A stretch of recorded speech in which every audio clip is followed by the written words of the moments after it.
Madame, mademoiselle, monsieur, nous sommes le lundi 23 décembre et un grand merci pour votre mobilisation de fin de semaine.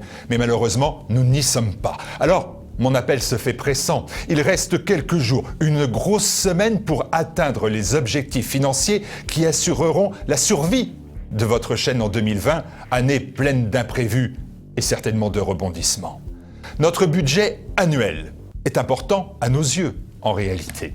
En réalité, il ne permettrait que de réaliser 8 émissions de Laurent Ruquier sur la chaîne publique de vos impôts, France 2. Malgré peu de moyens, mais beaucoup d'ingéniosité, la première chaîne audiovisuelle alternative de France poursuit sa progression et se renforce, touchant les Français par centaines de milliers, voire dorénavant par millions. Alors engagez-vous dans le projet de TV Liberté en faisant un don impérativement, vous le savez, avant le 31 décembre. Aidez-nous maintenant, car c'est ensemble que nous sommes solides.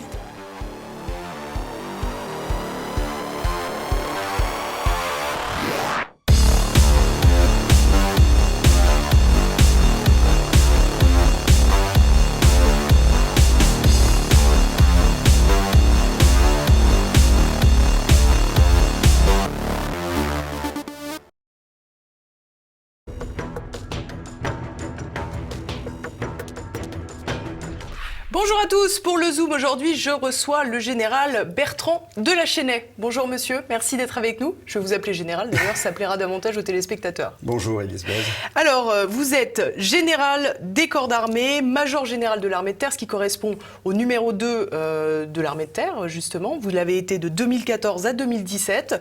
Je ne vais pas citer toutes vos missions, mais parmi les longues, disons, on peut citer la Bosnie, le Tchad, le Kosovo, et aujourd'hui vous vous lancez dans une autre campagne, une campagne d'un genre nouveau, peut-être pour vous, les municipales à Carpentras. Ah oui, c'est totalement nouveau et absolument pas prémédité, dans la mesure où je n'avais jamais imaginé faire de la politique, même au niveau local.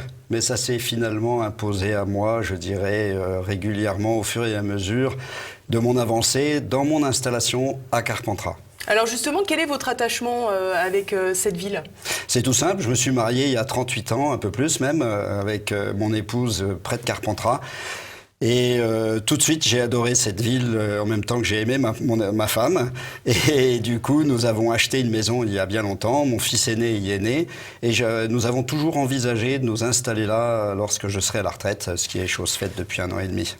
Alors, vous avez reçu d'ores et déjà le soutien du Rassemblement national. Le numéro 3 de la liste que vous allez présenter au municipal, c'est Hervé de Lépinot, qu'on connaissait comme le bras droit de Marion Maréchal Le Pen, d'une certaine manière. Il avait été lui-même candidat en 2014.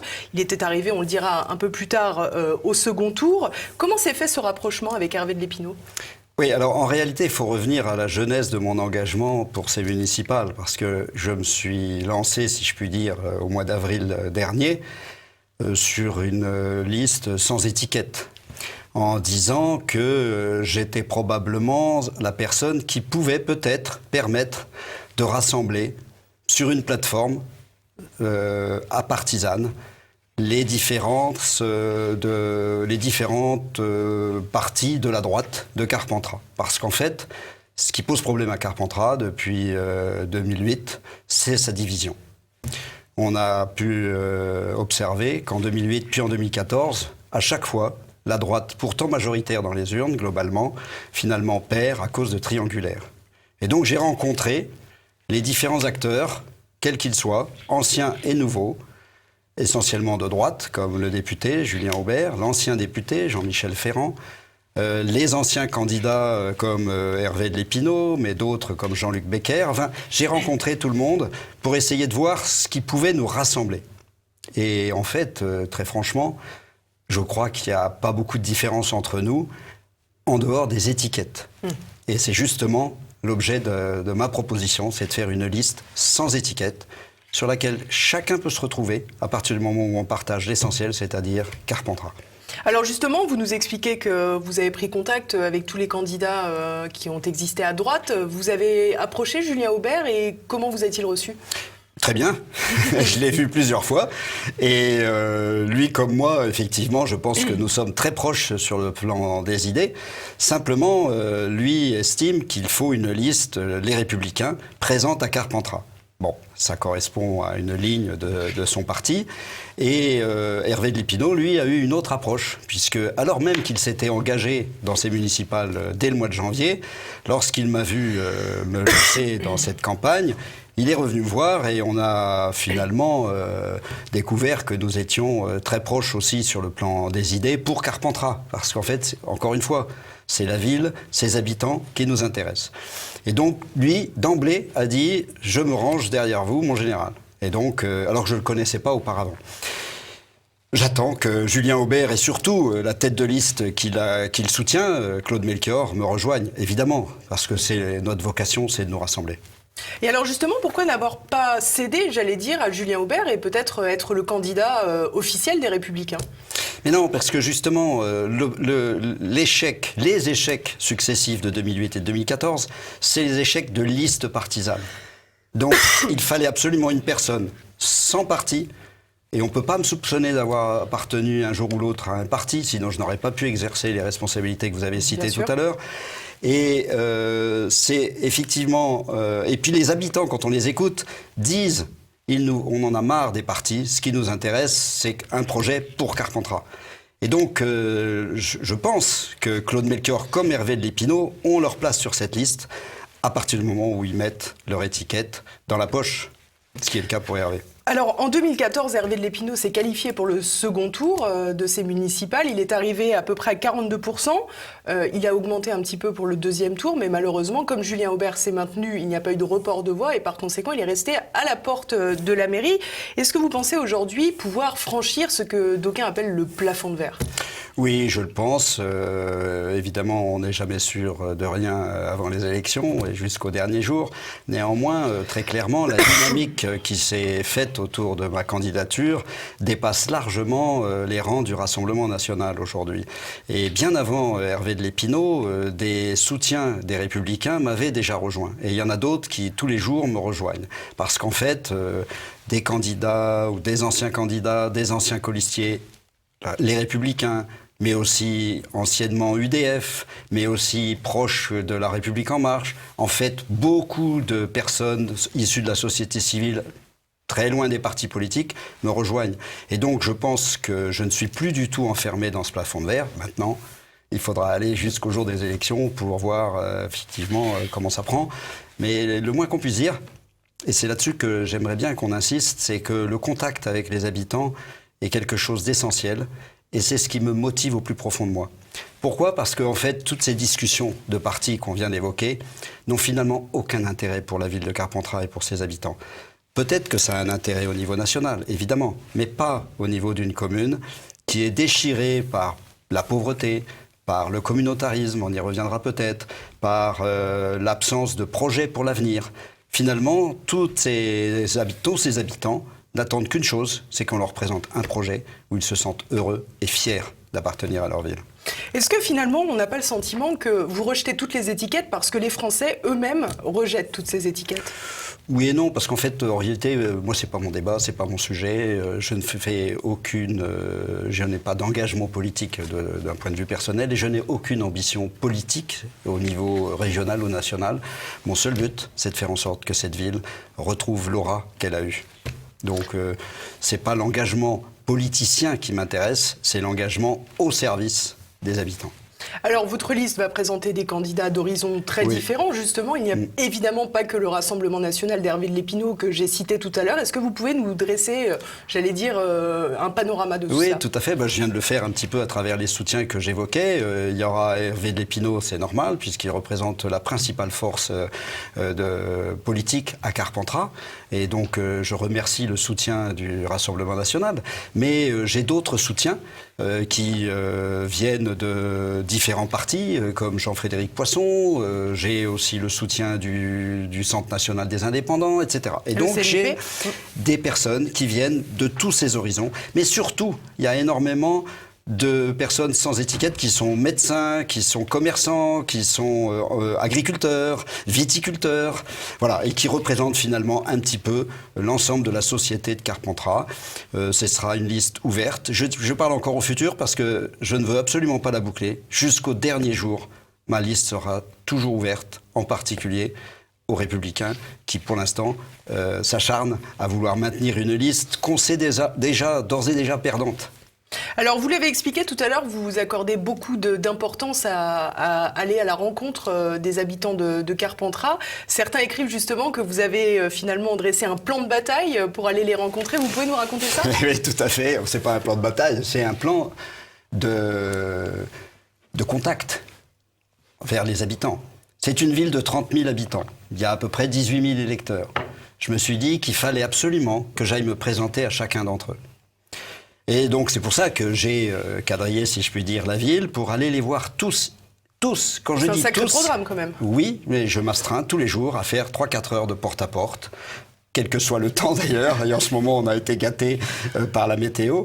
Mais pour aller voir tout le monde chez soi, quelle que soit son origine, quel qu'il soit français ou d'origine étrangère, peu importe, ça n'est pas le sujet. Ils sont habitants de Carpentras. J'ai besoin de les connaître, j'ai besoin de comprendre ce qu'ils attendent d'un maire et de comprendre, finalement, de connaître, de bien reconnaître l'ensemble des recoins de cette ville. Dieu sait si en recèle, parce que c'est une ville qui n'a pas de plan, qui n'a pas de vision. Si j'ai un reproche à faire aux maires successifs qui, depuis quelques années, tiennent cette ville, c'est de ne pas avoir une vision sur l'organisation de cette ville. Et ça se traduit par une fluidité, une circulation assez incompréhensible.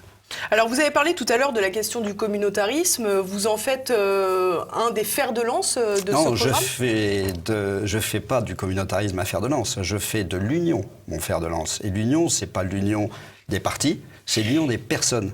Parce qu'à Carpentras, on a des origines très diverses.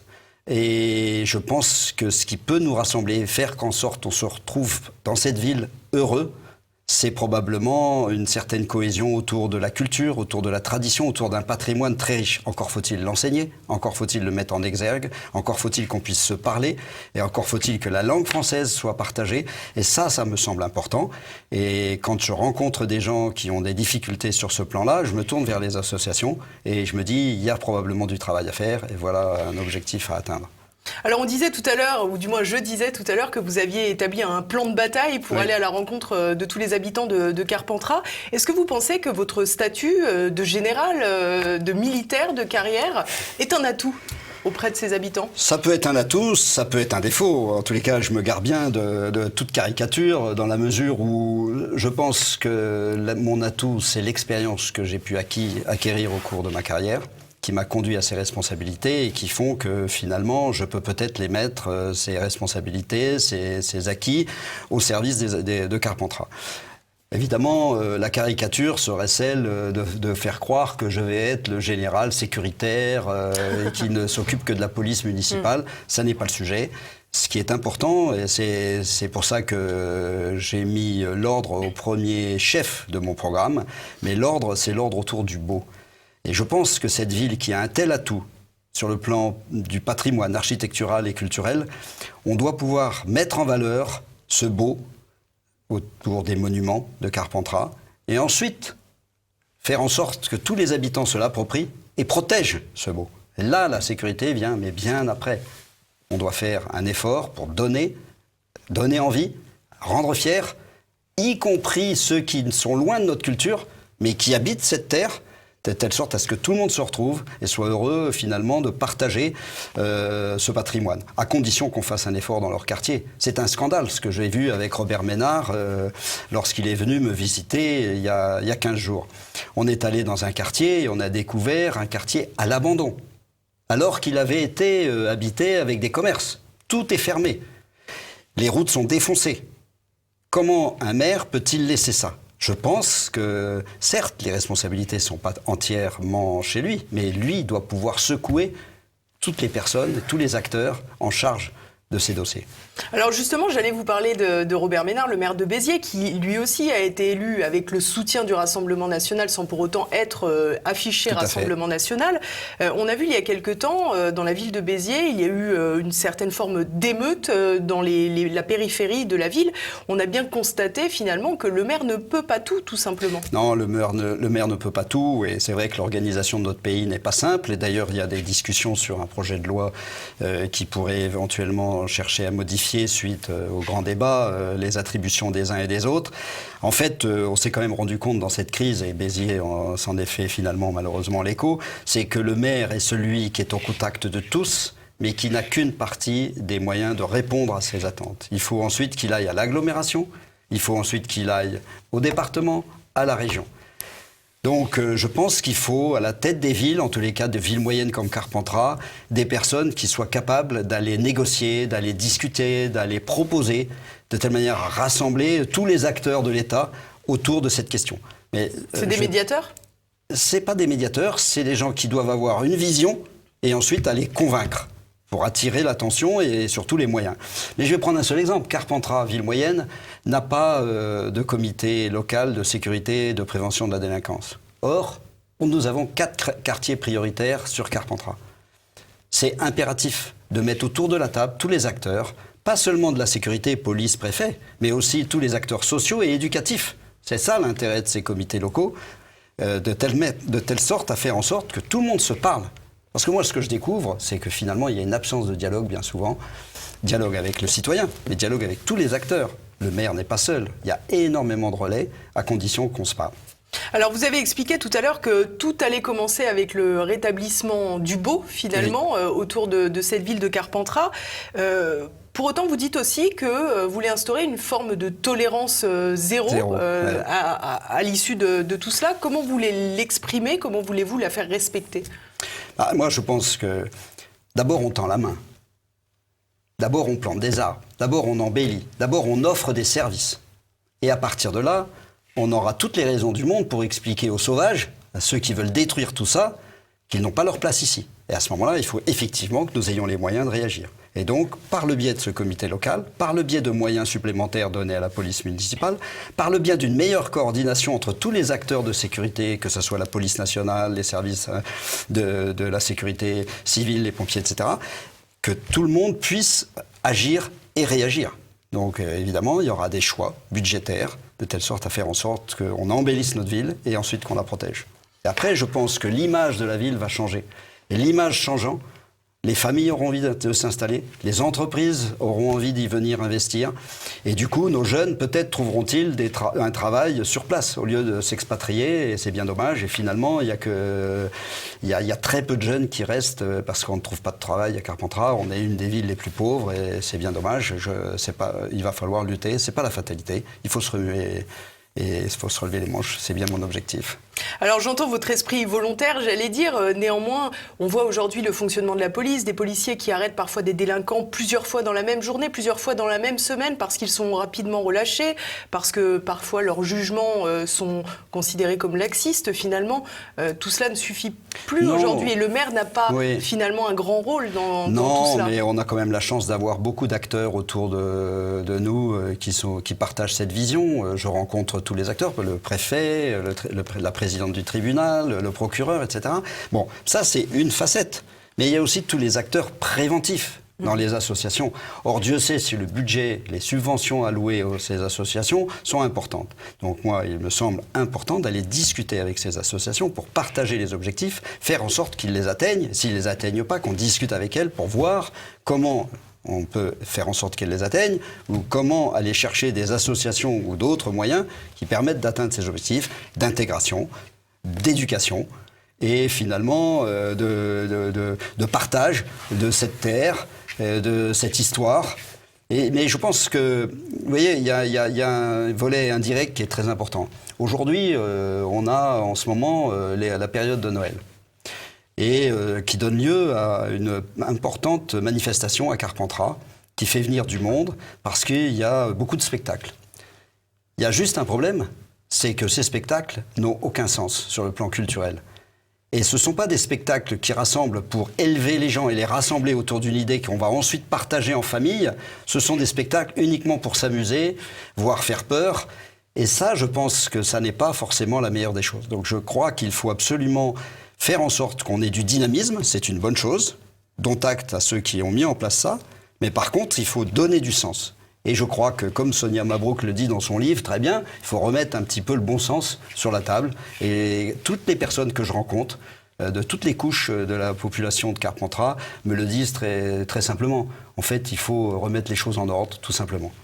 Alors on a parlé de la sécurité, rapidement du communautarisme. Il y a aussi un aspect qui est inquiétant dans la ville de Carpentras, c'est la montée de l'islamisme. Vis-à-vis de ce constat, que faites-vous ? Alors, la montée de l'islamisme, je ne sais pas par quoi vous le traduisez, il y a énormément de populations de religion musulmane à Carpentras. Ça, je ne connais pas les statistiques, mais c'est une bonne partie de la population. Et il y a d'ailleurs 2 mosquées à Carpentras.